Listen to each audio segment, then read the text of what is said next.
Okay, so when we think of Spanish cheese, the first thing that usually pops into my head, probably yours too, is manchego. Almost always, yeah. It's definitely the star internationally. But Spain's cheese world, it's way bigger than just manchego, isn't it?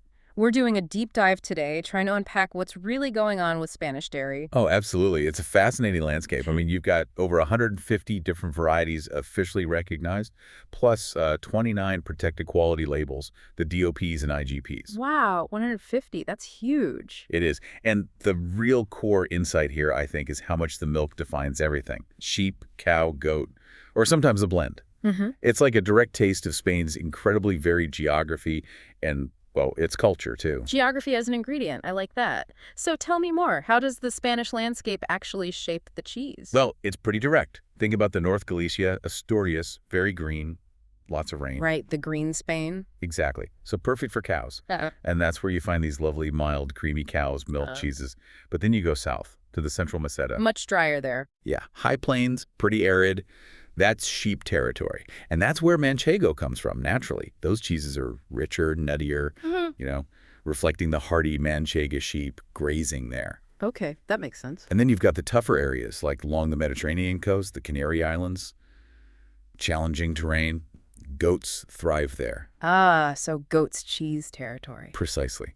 And they produce these really intense, often quite unique goat's milk cheeses. They're fighters, those goats, and you can sort of taste it. It's funny, though, you mentioned cow's milk cheeses are actually produced in the largest quantity across Spain. That's right, by volume, yes. But internationally, like we said, it's manchego, the sheep's milk cheese that everyone knows. So what's going on there? Is it just brilliant marketing?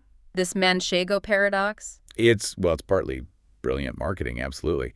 But it's also about the story, isn't it? The image of those tough sheep on the Spanish plains. It's romantic, it captures the imagination. Yeah, I can see that. It really shows how narrative shapes our idea of quality, maybe just as much as the actual taste. And that's where those DOP and IGP labels come in, too. They're crucial. Protected designations. Yeah, they aren't just stickers. They legally protect everything. The breed of animal, where it grazed, how the cheese is made, aged, everything. It ensures that authenticity, that connection to place. It's why cheeses from villages just miles apart can taste so different. So if someone listening wants to try something beyond manchego, what are some really memorable examples that showcase this diversity? Oh, definitely seek out Murcia's Drunken Goat, Queso de Murcia al Vino. It's a goat cheese, and they wash the rind in local red wine. Drunken goat sounds amazing. It is bold, a bit fruity, Yeah. really unique. And then you should explore the blended milk cheeses, especially from the mountains. Think cave-aged blues like Cabrales or Valdion. Ah, the strong ones. Intense, yeah. Yeah. Complex, maybe a bit spicy, just fantastic expressions of that mountain environment. You mentioned the resilience behind Spanish cheese, too. Tell me about that. Well, historically, there was this practice called transhumance. Shepherds moved their flocks seasonally, up the mountains in summer, down to the valleys in winter. Right, following the pastures. Exactly. Hmm. And that meant the animals ate different plants throughout the year, which added incredible complexity to the milk and so to the cheese. It's a layer of history you can taste. And even during tough times, like under Franco, when regional traditions were suppressed, Yeah. that passion for cheesemaking didn't die out. After 1975, there was this amazing resurgence, people wanting to reclaim that heritage. A real comeback story.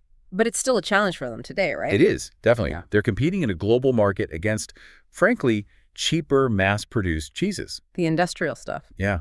So choosing an authentic Spanish cheese, one with a DOP or IGP, it's not just about great taste. You're actually supporting rural communities, traditional farming, even preserving native animal breeds. It keeps that whole ecosystem alive. That's a really important point. So wrapping up this deep dive, what really stands out to you about Spanish cheese? For me, it's just how deeply it's woven into the fabric of the land and the culture, its history and geography you can eat.